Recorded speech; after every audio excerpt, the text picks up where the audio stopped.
Praise the lord. ముందుగా అడ్వాన్సుగా happy Christmas. దేవుని యొక్క జన్మ దినోత్సవము ప్రపంచవ్యాప్తంగా ఉన్న ప్రజలందరూ కూడా జరుపుకోవాల్సిన పండుగ రోజు. ఏంటయ్యా అంటే ప్రపంచానికి శుభదినము.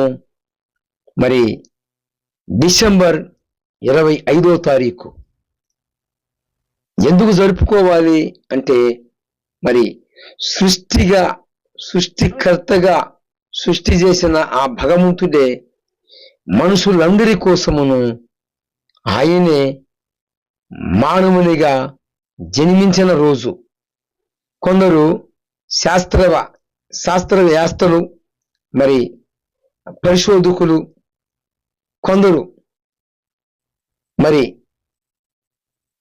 అనేక రకాలైన పరిశోధన చేసి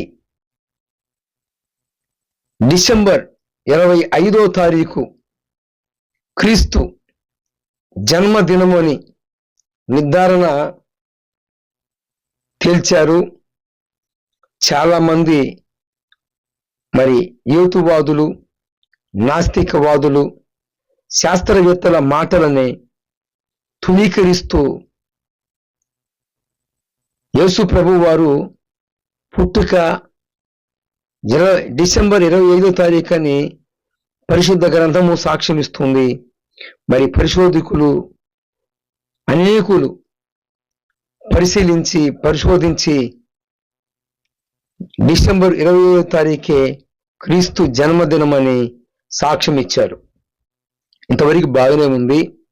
మరి ఈ రోజున ఈ యొక్క క్రిస్మస్ రోజున ప్రభువాత్మ మనతో మాట్లాడును గాక. Praise the lord.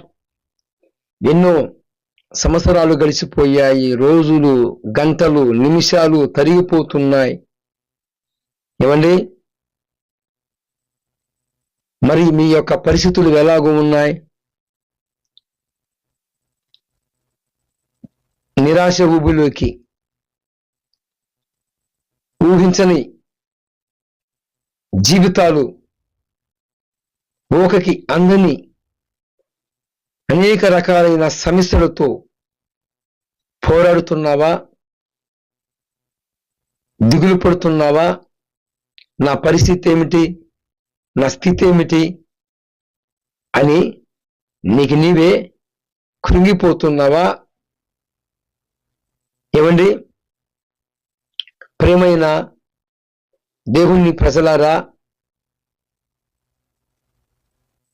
మంచి వాళ్ళకు వేరుగాను, మరి దుర్మార్గులకును చెడ్డవారికి వేరుగాను నా తండ్రి హస్తముల చేత నిర్మింపబడిన ఆకాశములో ఉన్న సూర్యుడు అందరికీ సమానంగా సూర్యకాంతిని పంచుతూ ఉన్నాడు.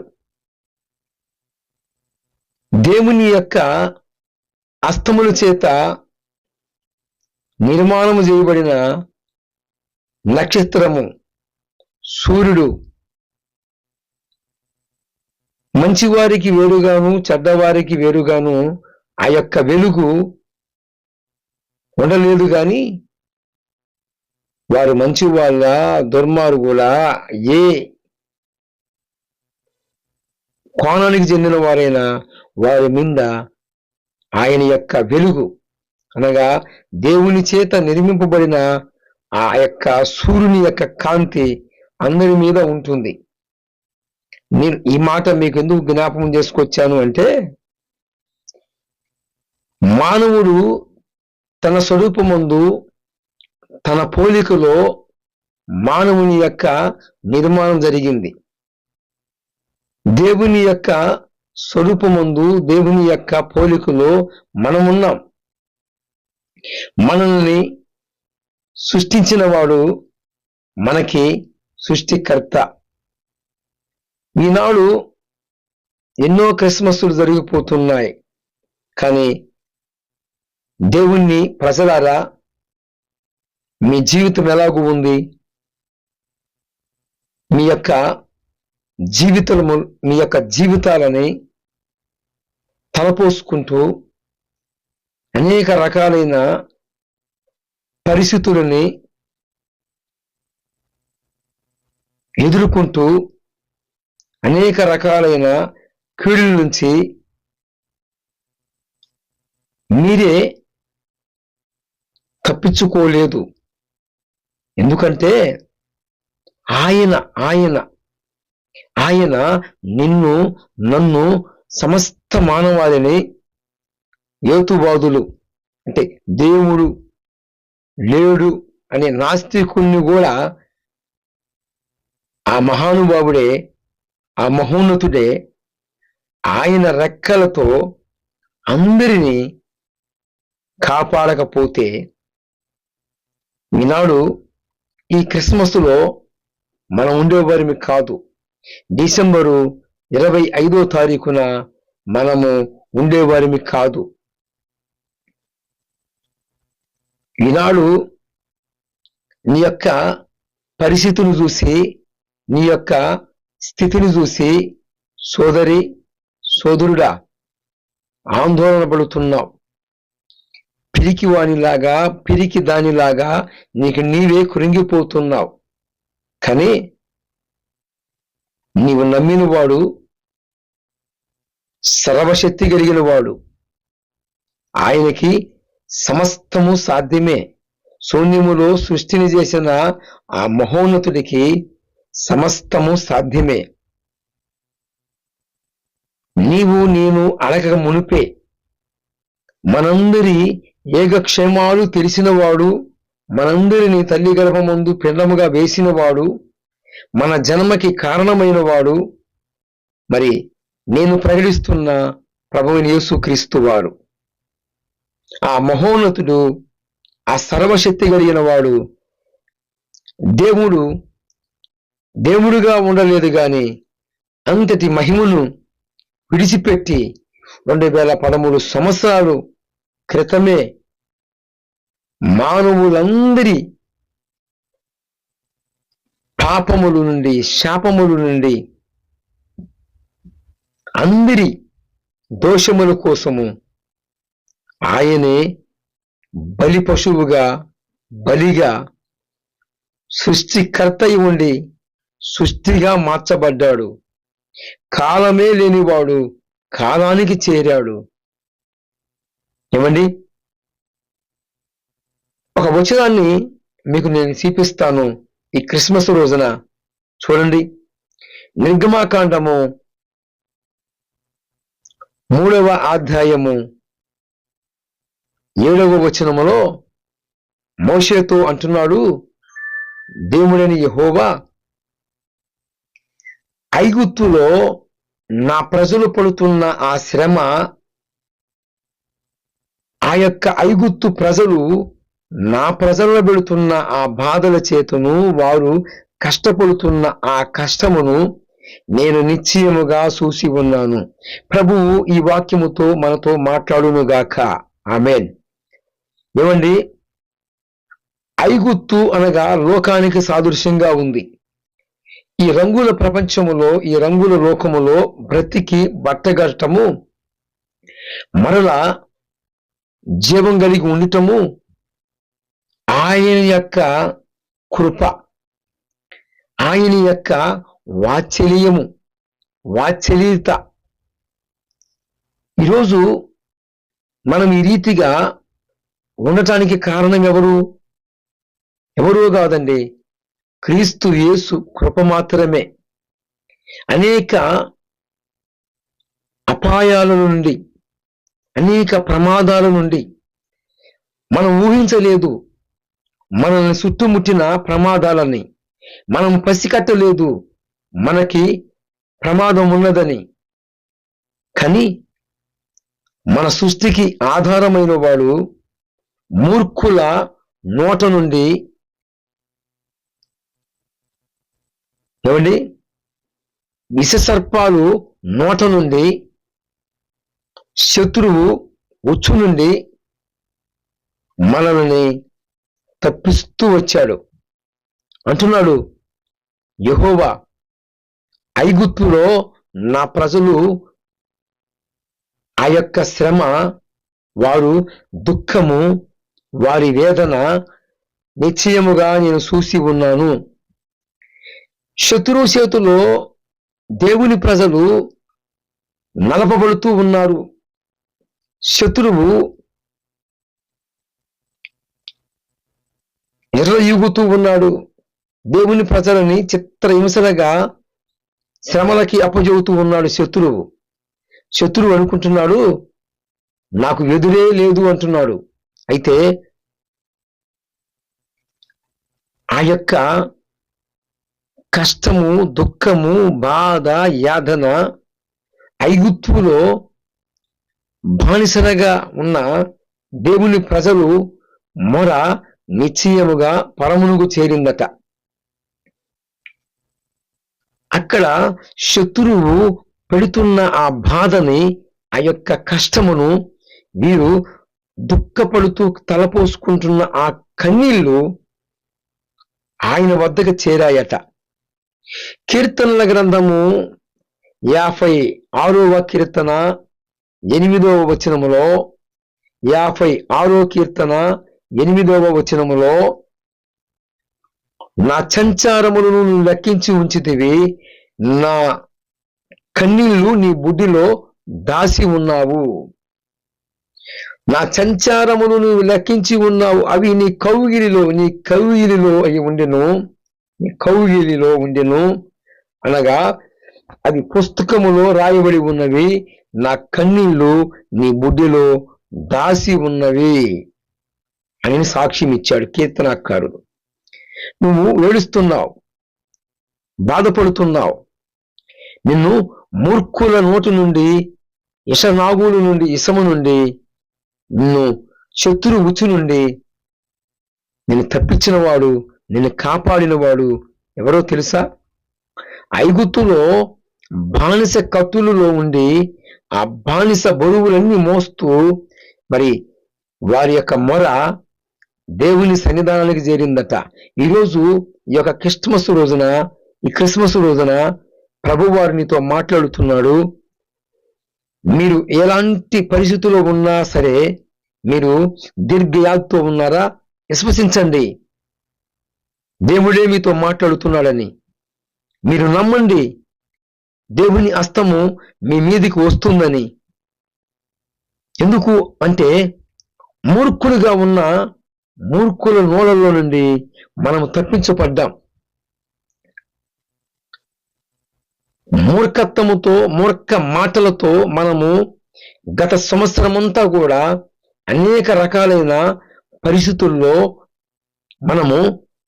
మనకు తెలియదు ఎలాగ కాపాడబడ్డామో. ఎందుకు అంటే మూర్ఖులు ఎవరయ్య అంటే కరుణాకరు సుగుణ, రాధామనోకరు దాసు, బోకరని లలిత కుమారు, ఇంకా మూర్ఖత్వములోనే ఉండిన వాళ్ళు చాలా మంది ఉన్నారు.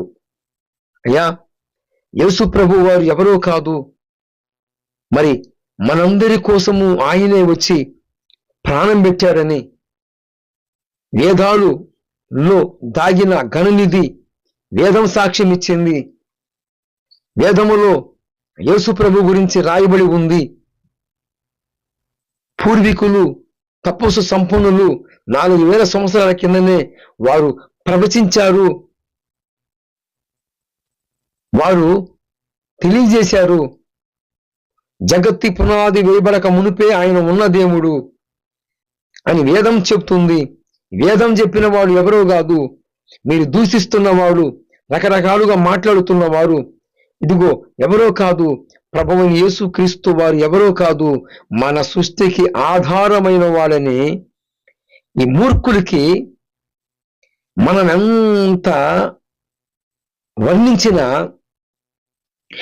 ఐగుప్తు దేశములో ఫరో ఎలాగైతే ఉన్నాడో వీరు ఫరో ఆత్మ కలిగిన వారు అని చెప్పవచ్చండి. ఒక మాటలో చెప్పాలంటే వీరు ఎంత మూర్ఖులు అంటే, వారిని నేను తిట్టాలని నాకేమీ అవసరం లేదు, కానీ నేను అన్నాను ప్రభు వారిని, భగవంతుని అడిగాను, దేవా ఆనాడు మోషే నీతో మాట్లాడినప్పుడు ఇశ్రాయేలు ప్రజలకి పోయి నేను చెబితే వింటారా అన్నప్పుడు నేను ఉన్నవాడిని అనువాడిని అని చెప్పావు. మరి ఈ మూర్ఖుడికి అసలుకి తెలియట్లేదు కదా. గతములో నేను అదే బడిలో ఉన్నాను, నేను బడి మారాను, నా జీవితం మార్చుకున్నాను. మరి ఇలాంటి మూర్ఖులకి ఎంత చెప్పినా, స్వచ్ఛమైన తెలుగులో చెప్పిన, వివరించిన, వేదం చెప్పిన దేవుడు ఎవరని తెలియజేసిన ఈ మూర్ఖులు మూల ఆచారాల నుండి, మూలత్వముల నుండి వారు బయటికి రాలేకపోతున్నారు కదా అని నేను ఎన్నోసార్లు అడిగాను. ఈ కరుణాకర్ సుగుణతో ఎందుకు, బోకర్ లలిత కుమార్తో ఎందుకు, ఏమండి రాధా మనోహర్ దాసుతో ఎందుకు, నాకు వీళ్ళతో అవసరం ఏముంది? వాళ్ళు మారితే ఏమిటి, మారకపోతే ఏమిటి? కానీ ఈయనంటాడు, ఈ మహోన్నతుడు సృష్టికర్త నా మీద ఒక భారం పెట్టాడండి. మార్కు సువార్త 16వ అధ్యాయం 15వ వచనములో సృష్టికి, సర్వలోకములోకి వెళ్ళి సర్వ సృష్టికి సువార్తని ప్రకటించుడి. ఈ సర్వ భూలోకములో ఉన్న మానవ జాతి అందరితో వారు విన్నా వినకపోయినా ఖచ్చితంగా ఏం చేయమన్నాడు? వారికి తెలపమున్నాడు. కనుక వీరితో నాకు ఏ సంబంధం అయ్యా, వారు మూర్ఖులయ్యా, వారు వినరయ్యా, ఎంత చెప్పినా అన్నా, లేదు నా కుమారుడా, నీవు భూమి మీద నుండి తీయబడి వరకు, నీవు నా దగ్గరకు వచ్చే వరకు నీవు మూర్ఖులతోనూ, ఎవరో మూర్ఖులు, కరుణాకర్ సుగుణ, బోకర లలిత కుమారు, రాధా మనోహర్ దాసుతో పాటు ఇంకా ఎంతో మంది, అలాంటి మూర్ఖులందరితోనూ నువ్వు తరికించాల్సిందే. నన్ను గురించి వారు నమ్మినా నమ్మకపోయినా, నన్ను గురించి వాళ్ళు తెలుసుకోకపోయినా నీవు తెలియజేయాల్సిందే అని నా మీద భారం ఉన్నది.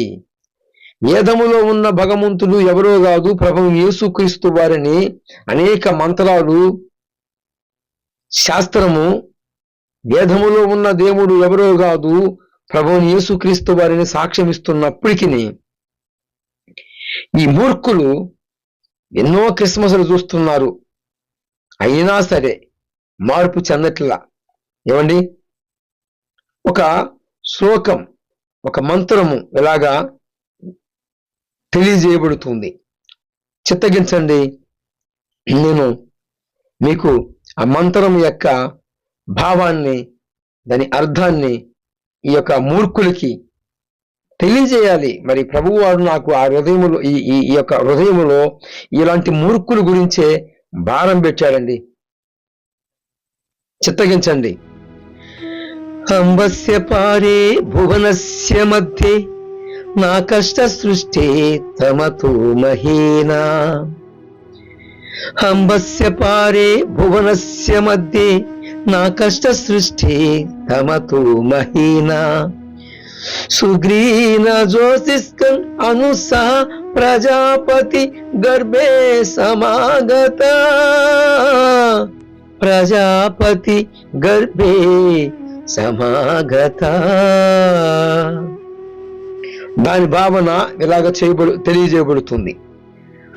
సృష్టికర్త అయిన వాడు సృష్టిగా మారి, కాలమే లేనివాడు కాలము చేరే. దేవుడై ఉన్నవాడు మనిషిగా మారే, దేవుడై ఉన్నవాడు మనిషిగా మారే. మాతృగర్భమందు చేరి ఆటలు ఆడే, ఆటలు ఆడే.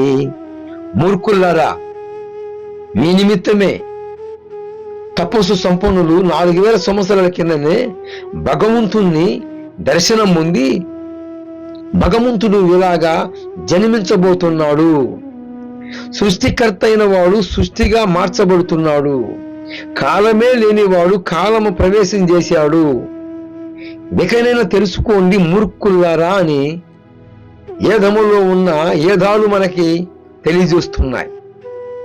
ఇంకా అజ్ఞానం మహోభవతి వినాశాయ దుర్మరణము.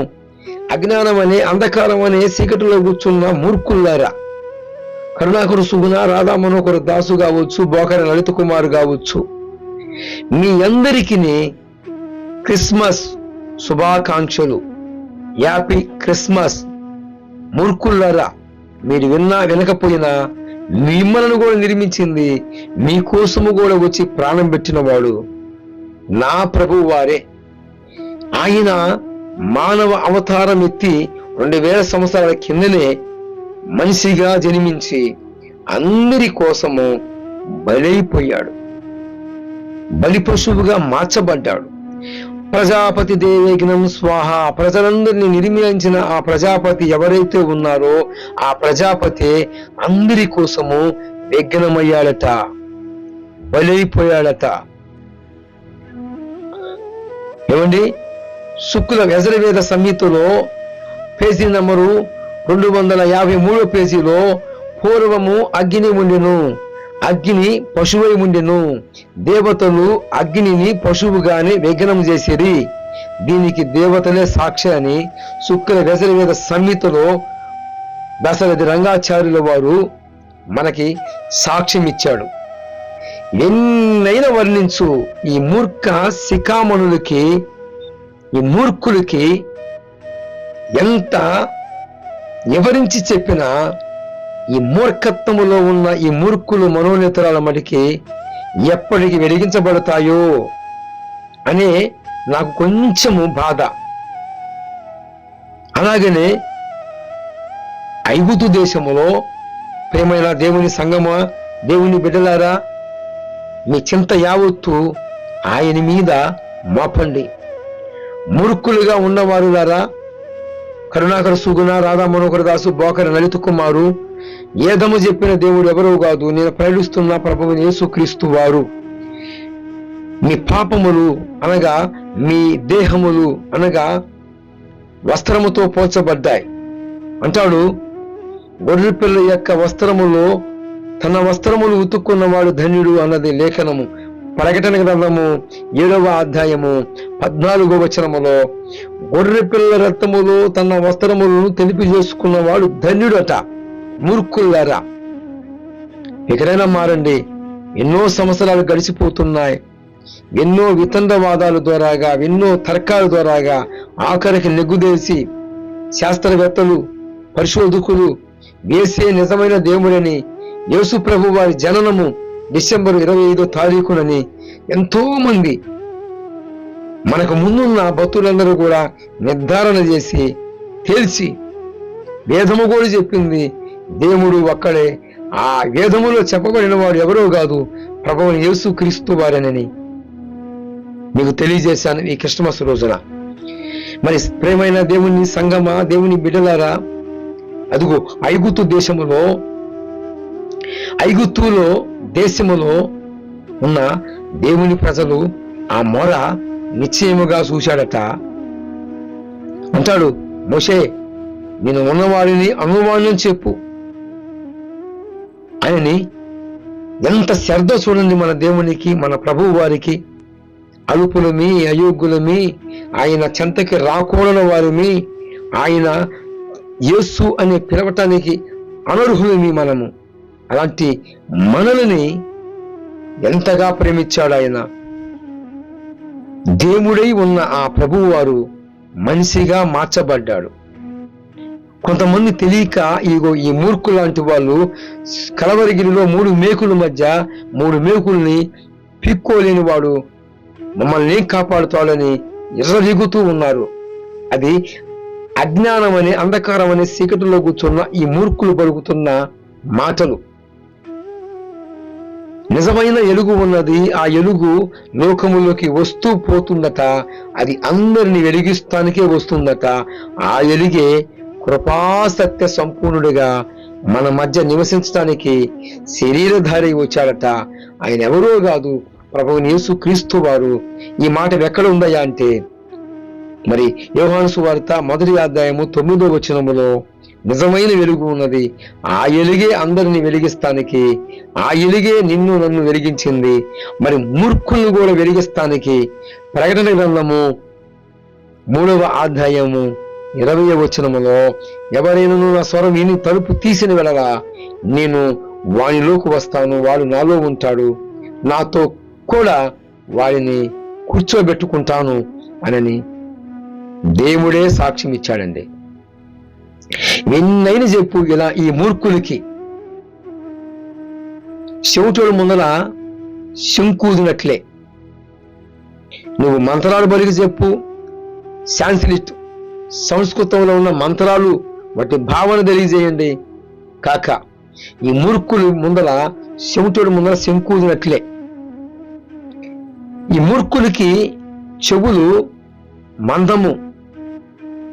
మందము కానీ దేవుడికి మడికి మందము లేదు సుమి. దేవుని చెవులు చక్కగా ఆయనకి ఇశ్రాయేలు ప్రజల మొర ఆయన చెంతకు చేరింది. మలాకి గ్రంథము 3వ అధ్యాయము 16వ వచనములో, దేవుని యందు భయభక్తులు కలిగిన వాడైనా సరే మరి లేని వాడైనా సరే మనుషులతో ఒకరితో ఒకడు మాట్లాడుకుంట ఆయన చెవియొగ్గి ఆలకిస్తాడట. మరి ఈ మూర్ఖులకి ఎంత వివరించి చెప్పినా ఈ మూర్ఖుడికి ఈ బోకరి లలిత్ కుమారు, కరుణాకర సుగుణ, రాధా మనోహర్ దాసు ఇలాంటి మూర్ఖులకి పూర్వీకులు తపస్సు సంపన్నులు మనందరి కోసము క్షేమము కోసము వేదములో ఉన్న దేవుడు ఎవరో కాదు ప్రభువుని యేసుక్రీస్తు వారిని వేదాలు జీపించి రెఫరెన్సులు జీపించి చెప్పిన ఈ మూర్ఖులకి చెవిటోల ముందర శంకునట్లే. అయితే ప్రేమైన సంఘములో ఉన్న దేవుని బిడ్డలారా, మీ పరిస్థితులన్నీ కూడా నా ప్రభు వారు చూస్తున్నాడు.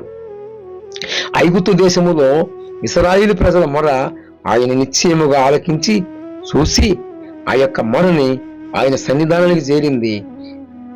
వారి యొక్క క్షేమము ఆయన కోరి తన ప్రజల్ని విడిపించడానికి మూర్ఖుడైన పలు హృదయాన్ని కఠినపరిచి వాడి హృదయము తీరే వాడి మనస్తత్వమే అంతా. పరో ఎంత మూర్ఖుడంటే ఈనాడు బోకర లలిత్ కుమారు, కరుణాకర సుగుణ, బోకర లలిత్ కుమారు, రాధా మనోహర్ దాసు లాంటి మూర్ఖుల్ని మనం ఎలాగో చూస్తున్నామో అలాగనే మరి ఐగుప్తు దేశములో పరో అనే ఒక మూర్ఖుడు ఉన్నాడు. ఈ పరో అనే మూర్ఖుడు వాని హృదయం కరిగించడానికి పలు రకాలైన అద్భుతాలు చేశాడు ప్రభువు వారు. దేవుడు ఎర్ర సముద్రమును పాయలుగా మార్చాడు వాని కళ్ళు తెరపించడానికి. ఈనాడు చూసి క్రియలు, మహత్త కార్యాలు, అద్భుతాలు, నానా విధమైన క్రియలు చూపిస్తున్నప్పటికీ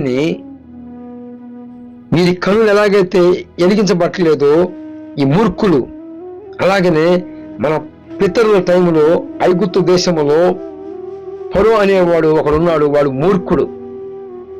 వాడి వద్ద నుండి తన ప్రజల్ని విడిపించడానికి పలు విధాలుగా ఎన్ని సూచిక్రియలు చేశాడు అంటే సుమారు 15-16 సూచిక్రియలు వాడి యొక్క ప్రాంతంలో చేసినప్పటికీ వాడి మనోనేత్రాలు వెలిగించబల్లా. ఎందుకంటే 2వ దశలోనిక పత్రిక 2వ అధ్యాయము 11వ వచనములో, ఇందుచేత నీవు సత్యమును నమ్మక దుర్నీతి యందు అభిలాష కలిగిన వాడివి గనక శిక్షావిధి పొందినట్లుగా మోసం చేయి ఆత్మని దేవుడే నీకు ఆ శక్తిని అనుగ్రహిస్తున్నాడట. 2 పరిపక్వం చెందాలి. సత్యం పరిపక్వం చెందాలి, అసత్యములో ఉన్నవాడు పరిపక్వం చెందాలి. అందుకే ఐగుప్తు దేశములో ఉన్న మూర్ఖుడైన ఫరో పరిపక్వం చెందిందాక చూస్తూ ఉన్నాడు. పరిపక్వం చెందిన తర్వాత వాడిని అలాగా తుంచి వేశాడు. ఆ మహోన్నతుడికి, ఆ సర్వశక్తుడికి ఎంతండి అంటే ఊతే ఆ యొక్క శ్వాసకి ఎక్కడ పడతాడో కూడా తెలియదు. అలాంటి వ్యక్తులు పరిశుద్ధ గ్రంథాన్ని రకరకాలుగా మాట్లాడుతూ ఉంటే దేవుడు మౌని ఎందుకయ్యాడు తెలుసా? వీరు పరిపక్వాన్ని చెందాలి, వీరు పాకానికి రావాలి. చాలా మందికి అర్థం కావట్లా. పరిపక్వం చెందాలని దేవుడు మౌనంగా ఉన్నాడు. వారు సంపూర్ణులయ్యారో లేదో అని ఆయన చూస్తూ ఉన్నాడు. ఆదికాండము 18వ అధ్యాయము 21వ వచనములో దేవుడు అంటాడు, వారు నా వద్దకు వచ్చిన మనసొప్పున సంపూర్ణులయ్యారో లేదో నేనే దిగిపోయి చూస్తానని ఆనాడు దేవుడే దిగి వచ్చాడు. వారు సంపూర్ణులయ్యారో లేదని ఆయన అప్పుడు దాకా మౌని అయ్యాడు. అలాగనే ఈ మూర్ఖులు మాట్లాడుతున్నారు. ఈ మూర్ఖులు మాట్లాడుతున్నప్పుడు భగవంతుడు ఏం చేస్తున్నాడంటే మౌనిగా ఉంటున్నాడు. తన సంఘమును దూషించిన, తనను దూషించిన, దైవజనులను దూషించిన భగవంతుడు మౌనిగా చూస్తున్నాడు. ఎందుకో తెలుసా? ఆ మౌనానికి అర్థం ఏంటో తెలుసా? వారి యొక్క సంపూర్ణమైన దినాలు, అంటే సంపూర్ణతలోకి వాళ్ళు పరిపక్వం చెందుతున్నారని అర్థం. ఈ రాధా మనోహర్ దాసు, బోకరి లలిత్ కుమారు, కరుణాకరు సుగుణ ఇలాంటి వ్యక్తులు మూర్ఖులు. ఆనాడు ఐగుప్తు దేశంలో ఫరో యొక్క మూర్ఖత్వములో ఫరో సంపూర్ణుడయ్యాడు. అలాగనే వీళ్ళు కూడా సంపూర్ణ చెందటానికే వీరికి కూడా దేవుడు మారు మనసు పొందుతారేమని, ఇకనైనా మారతారేమని, ఆనాడు ఐగుప్తు దేశంలో ఫరోకి మారు మనసు కలిగిద్దేమో, పొందుతారేమని టైం ఇచ్చాడు. పలు రకాలైన సూచిక్రియలు, మహత్కార్యాలు, అద్భుతాలు చూసినప్పటికీ ఫరో హృదయము కరిగింపబడలేదు. ఆవిడ మూర్ఖుడు. ఎవరు? ఫరో అనేవాడు మూర్ఖుడు. ఈ ఫరో అనేవాడు మూర్ఖుడు గనకనే ఎన్ని రకాలైన అద్భుతాలు చేసినా వాడు మారలేదు. ఈ క్రిస్మస్ రోజు నేను ప్రేమైన దేవుని సంగమా, దేవుని బిడ్డలారా, మీతో చెప్పబోన్న మాట ఏంటంటే, మీ యొక్క మొర ఆయన చూశాడు, మీ కన్నీళ్లు ఆయన తుడుస్తాడు, మీ ఆవేదనంతా కూడా ఆనందంగా మార్చబడునుగాక. Praise the lord. ప్రభువు వారే మీ యొక్క ఏదనలన్నిటి నుంచి, ఆవేదనన్నిటి నుంచి, మీ నిందలని, అవమానాలని అన్నిటినీ నా ప్రభువు వారే మీ యొక్క భారమంతా తొలగించి, మీ యొక్క స్థితిగతులన్నీ కూడా ఈ నూతన క్రిస్మస్ రోజున, నూతన సంవత్సర ఆరంభములో మనం ఉన్నాము గనక, ఈ క్రిస్మస్ రోజున మీ యొక్క హృదయాలకిని, అలాగనే మీ ఆత్మలకు రక్షణను ప్రభువైన యేసు క్రీస్తు వారు అనుగ్రహించునుగాక.